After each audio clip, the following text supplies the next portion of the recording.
Hello and welcome to Sri Raj IAS. There is another episode of international relations related topic here. Now, look at the thumbnail. It says that Houthis entering war. Now, the war in West Asia has already become lethal. Multiple countries are entering into this war and we can feel the spillover effect of West Asian war. This is not a war only centered or concentrated in West Asia. It has ripple effect. It has created a ripple effect across the world. Now, Houthis have entered into this war, and this war is going to be more dirtier. Now, let's understand what does that mean when Houthis are entering the war. So here it is. First of all, let's understand the UPSC syllabus integration. UPSC syllabus says GS paper 2 West Asian Geopolitics. UPSC GS paper 2 West Asian Geopolitics, India's foreign policy. In GS paper 2, the topic will be integrated with energy security, maritime security and internal security. In international relations, we will talk about international proxy wars, global trade choke points.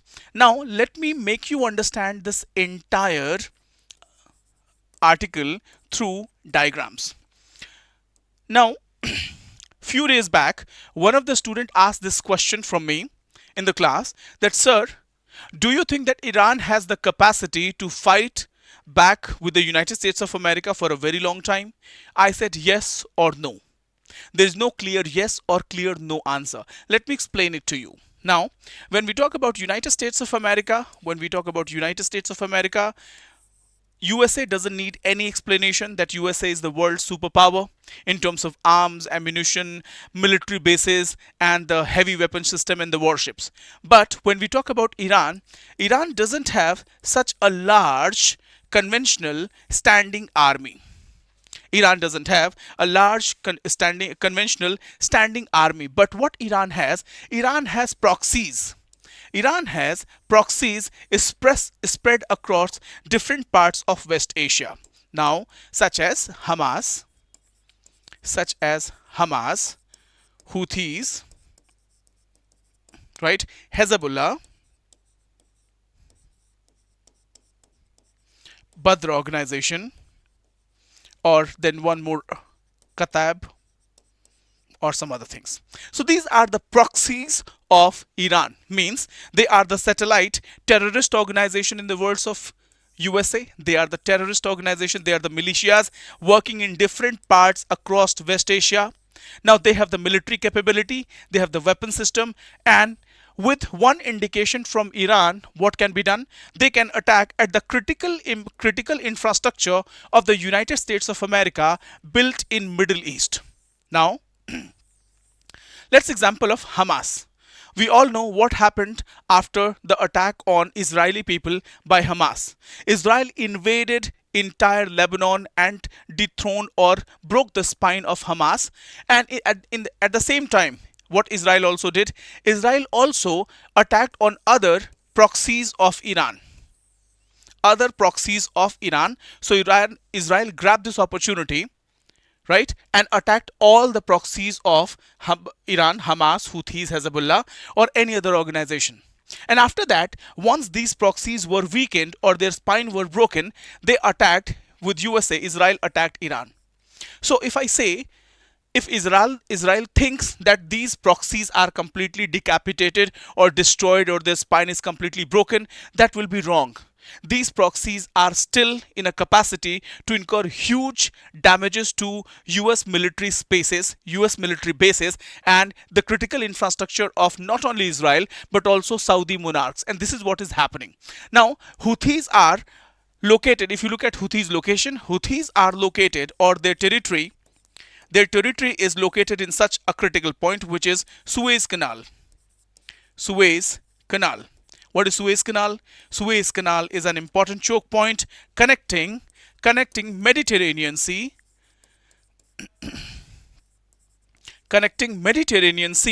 with Red Sea, and from Red Sea is connected to Indian Ocean region or Arabian Sea. So this is one of the most important shipping lane. This is one of the most important shipping lanes of the world, with world's 80% of cargoes and transportation takes place from this Suez Canal. Now, In the past, when the first time Hamas attacked Israel, Houthis launched an attack on this Red Sea corridor. Red Sea corridor, not Suez Canal. They attacked on Red Sea corridor. Then what happened? The entire global trade was choked. India incurred huge losses. Not only India, but entire Southeast Asia and the world incurred huge losses because of the choke of Red Sea. They are located at Bab el Mandeb, from where they can attack the entire Red Sea corridor and they choke the entire global trade. Again, Houthis have developed the capability to launch missiles, ballistic missiles, on critical infrastructures of Israel. It is also believed that Iran has deployed such a drones and a combination of drones and cluster munitions, which is confusing what? Which is confusing the Iron Dome of Israel. Which is confusing the Iron Dome of Israel. So they are launching a combination of cluster munitions plus drones plus ballistic missiles, and thereby they are confusing the Iron Dome, and they are incurring huge losses to critical infrastructures of Israel and the Middle East. Now, with the entry of Houthis, this war is going to be lethal, more lethal, or they might block the Red Sea once again, because of which the global trade will come on its knee. So let's go for the article now. I hope, why am I making this diagram? So that you can understand it in a better way, so that you can develop the habit of understanding international relations through diagrams. It will give you more clarity. So this article says, context is the ongoing conflict between US, Israel versus Iran is opening a new entrant, that is Houthis. They are located in Yemen. Now war is shifting from direct conflict to proxy war escalation. So here, if Israel thought that he broke the spine, if Israel thought that it broke the spine of proxies of USA, that was a miscalculation on the part of Israel. Now Houthis are coming up with new weapon system and new strategy. Now the warning is conflict is becoming multi-layered and regional in nature with the entry of Houthis. Now who are the Houthis? They are based in Yemen, backed by Iran, part of Axis of Resistance. Sorry, I forgot to take the name of Axis of Resistance against Israel and USA. Now who all are a part of Axis of Resistance? They are Hezbollah in Lebanon, Hamas in Gaza, Houthis in Yemen, and they are a part of Axis of Resistance. They are part of Irani proxies who can incur huge damages to critical infrastructure. Now, why did Houthis enter now? There are two major triggers because of which Houthis are entering. The first one is rising US military pressure, because Donald Trump was a contractor or the builder, and he always believed in maximum pressure technique to break open the opponent and then go for the negotiation. Now, the rising pressure on Iran might backfire as well. Now, with the decision to go for the ground attack on Iran might have, provoked Houthis to enter into this arena. So, rising US military presence, 3,500 Marines deployed, right? Intensifying strike on Iran, especially targeting nuclear and industrial targets, has forced this proxy to enter into this war. Now, Iran activating proxies for pressure tactics, right? So this is what it's all about, pressure tactics. जैसे लोहा लोहे को काटता है, उसी तरीके से Donald Trump's maximum pressure may backfire with the entry of these Houthis. Now, what will be the strategic impact? As I told you, strategic impact will be on global trade because the choke point might be closed because of Houthis. They are located at Bab el Mandeb Strait, which is Red Sea and Gulf of Aden. Now, 9% of the global trade, I think this is less, more than 9%, 20% of container traffic, and 2 trillion worth of goods may be blocked in these and Red Sea ports. Now, the shipping disruption in shipping lanes will impact the global economic shock. Look at the location. This is where Houthis are located. This is where Houthis are located. On one side we have Horn of Africa, we have Yemen, and Houthis are located here. This is Mediterranean, this is Suez Canal, this is Red Sea, this is Bab el Mandeb, and this is an important choke points. Look at this one. This the red point, this shows the congestion here. This shows the amount of ships, the amount of trade passes through these choke points such as Strait of Hormuz and Bab el Mandeb Strait. Look at this one.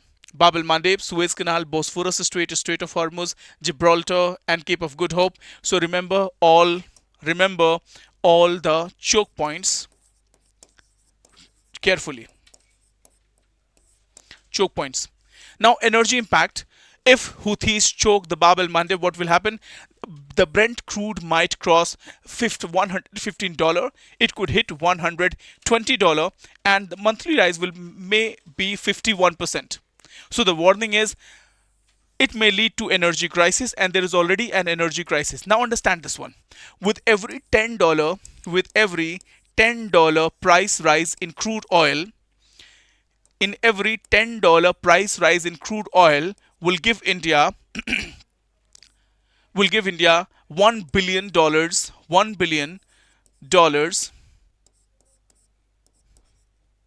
$1 billion in current account deficit.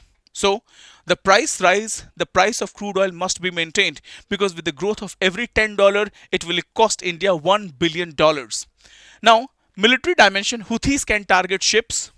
They can attack bases, they can disrupt supply chain. Now, in 2023, they had a Red Sea blockade, and they can also go for the repeated scenario in future. Now, core analysis says that conflict is evolving into proxy plus economic warfare, which is shifting from sea lanes to energy flows. So this is what is happening here, which I've already explained. This is the memory map, and the conclusion is that war no longer limited to 2-3 actors. Now the proxies are entering again into this war, and this war, the theater of war may spill beyond West Asia. The theater of war may spill beyond West Asia, and this war, what is going to happen? This will create maximum pressure. Not on Iran, but on US and allies. Right? So I think that maximum pressure tactic of Donald Trump is going to backfire after the entrance of Houthis in this war. So this is it in this topic. Till then, thank you so much. Wonderful. Have a nice day ahead. Jai Hind, Jai Bharat.